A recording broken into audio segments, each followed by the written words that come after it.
Let's turn it over right now. Our entire severe weather team 9 has been focused on the storm since the very beginning. Let's turn it over to Chief Meteorologist Steve Udelson. And Steve, still monitoring, I guess, these flash flooding that we're still in right now. Yeah, I think we've now made that transition, Damani, from a tornadic threat to a more of a flash flooding threat. You've seen the pictures, and it's bound to get worse before it gets better. It takes so long for the water to get through the system. We're watching the Little Sugar Creek up near the Greenway up in Midtown. I've been looking at some of the pictures from that, and it looks like that water is rising. Almost to the walkway. Almost to that spot. Kings Drive is not going to be impacted, but it's getting so close to that spot where that low-lying path there. So as far as warnings go, all the tornado warnings have been either expired and there are no more, which is good news. We've got one last severe thunderstorm warning for that portion of Anson County, northern portion of Anson, and eastern Stanley County till 1:30. That's that area that was under a tornado warning at one point. The storm has lost all signs of rotation, but there's still some gusty winds with it, at least in excess of 30 miles an hour, 40 miles an hour, and some really heavy rain. So again, we're going to put a track on the leading edge, which is where the heaviest rain is falling, and that extends really from about Albemarle down toward Chester.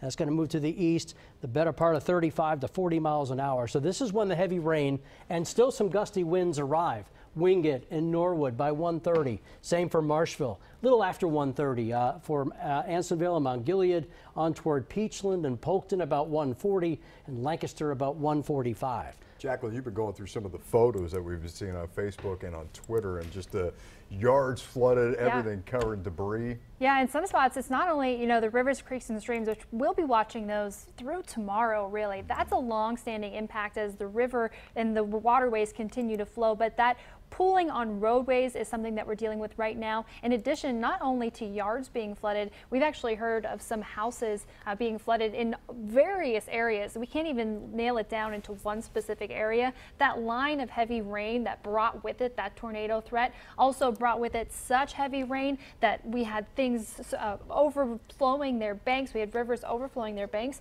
and flowing right into homes. Too much rain in too short a time on top of the rain we saw overnight. Most neighborhoods saw about an inch overnight. This has brought another 1 to 2 inches. So now we're up to about 3 inches.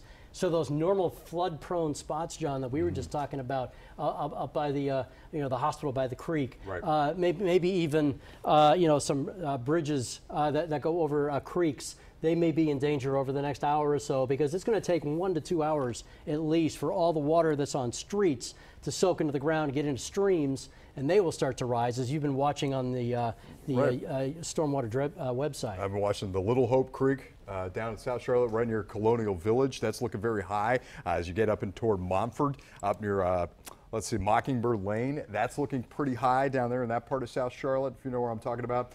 Down farther south, and you look at all that rain, I'm thinking, I was just there about a month ago, I think 12 Mile Creek. Yeah, 12 Mile Creek is an area. Yeah. So look at the rain that still continues to get poured into that spot up and through Weddington. So that is going to be a very dangerous flooding concern from Waxhaw as you head down Providence. Just to get between Waxhaw and Weddington, you think for people that are coming in, later on today at 5 o'clock, they're getting done with work and they're going to try to go down Providence Road, get home into Waxhaw. I don't know what they're going to see as far as I hope by then the streets will have had a chance to dry out a little bit. So again, you're looking at the radar data here, and what we're starting to see, the entire line is sagging south. But doesn't kind of look like a freight train? You see those shades of red, a number of different areas. So what's happening is it's called training. So we got one cell moving over where another one was all along that leading edge, and that's what causes this flooding concern. And that extends from Chester into York, northern Lancaster County, not far from Indian Land, on towards southeastern Mecklenburg County. John was talking Matthews, northwest Union County, and the Weddington area. We're looking right now at McMullen Creek in Addison, which is another area. Yeah, that all along McMullen Creek is one of those that floods, and that is now flooding the roads. Yeah, it is flooding the road right now. So again, we're going to continue to monitor this. While the severe weather risk seems like it's about done, the flash flooding risk is going to go on for at least another hour or two. Let's go back to Damani and Allison. Yeah, Stephen, we're starting to see some incredible damage. In South Carolina, our reporter Greg Suskin joins us in Rock Hill, where trees have come down, smashing cars. Yeah, we just got on scene here a few minutes ago. We are starting to see some damage in Rock Hill. I'm at the corner of Union Avenue, also here on another street. Let me take a look right here and look around this corner. Park Avenue is the other street that we're on. This is an older section of Rock Hill, considered the Winthrop University area. There's a lot of big older oak trees here. I want to take a look over here at this tree that came down. You can see just a huge root ball there at the end of this driveway where the tree fell. And if you move the camera back out onto the street, onto Union Avenue, you can see just how big this tree is. And not only that, but 3 cars crushed underneath this tree. They're all parked, parallel parked outside this building. The one at the end you can't even see. Then you see the white SUV, what looks like a dark colored Corolla there. Fortunately, nobody inside any of these vehicles, but I just talked to the folks at this house who were inside and heard the very loud crack and saw that tree come down, destroying these cars. Of course, they're just thankful that no one was inside them, but as you can also see there, city crews are involved right now trying to clean up debris and get this road back open here. But this is an area of Rock Hill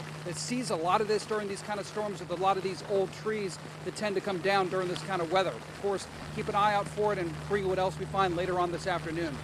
Hey, Greg, I see you have a lot of trees down in your background. I want to shift the focus here. Any threat of power outages in that area right now that you have heard of? Or what can you tell us about that?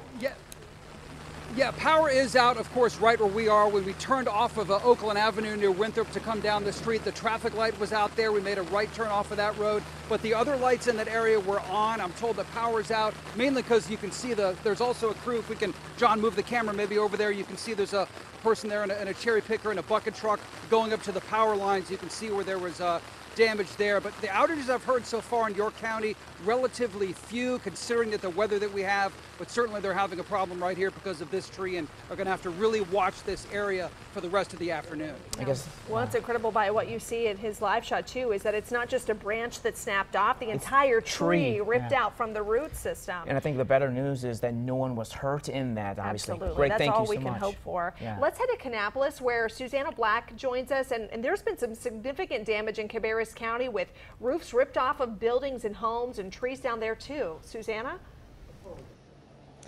Yeah, Allison, right now we are with a family who is having to move out of their home. They're going to be able to head to their grandparents' home, which is just down the street, thankfully, because I got to show you this house.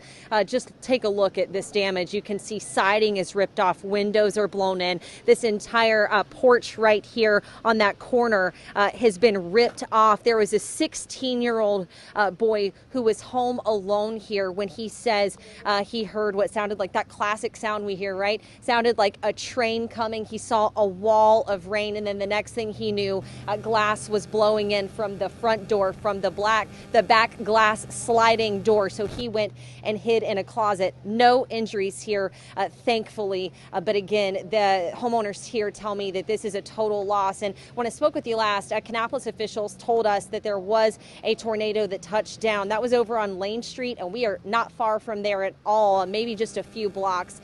So we're waiting to find out if this was that same tornado. But again, significant damage here, no injuries, thank goodness. Susanna, we know that you are a native from Cabarrus County. You call Concord home. Have you ever seen or experienced anything like what you're witnessing now as you cover it for Channel 9?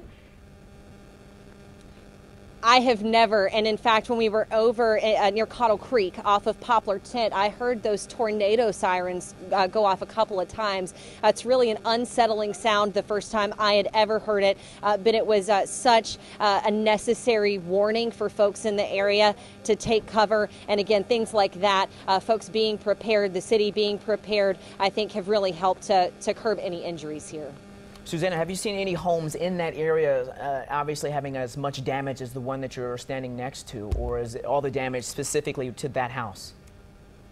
Well, Damani, I'm going to step over through the yard here to see if we can get an angle on their next door neighbors. We're going to look in the backyard, and you can see that trampoline there on its side. Again, this is their next door neighbor, and the front of the home does have some siding damage as well, but it is nothing like the home that we were just in. And in fact, I'm going to get my photographer to pan up on the second floor here.